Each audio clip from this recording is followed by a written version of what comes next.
Hello guys, നമ്മളെ circus കാണാൻ വന്നിട്ടുണ്ട്.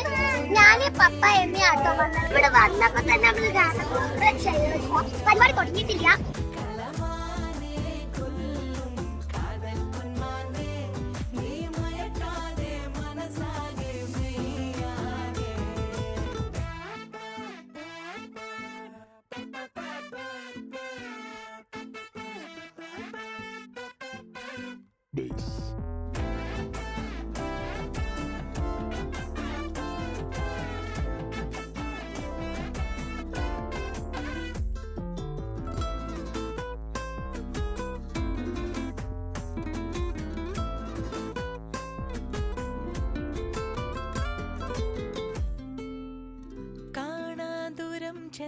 അടിപൊളിയാ.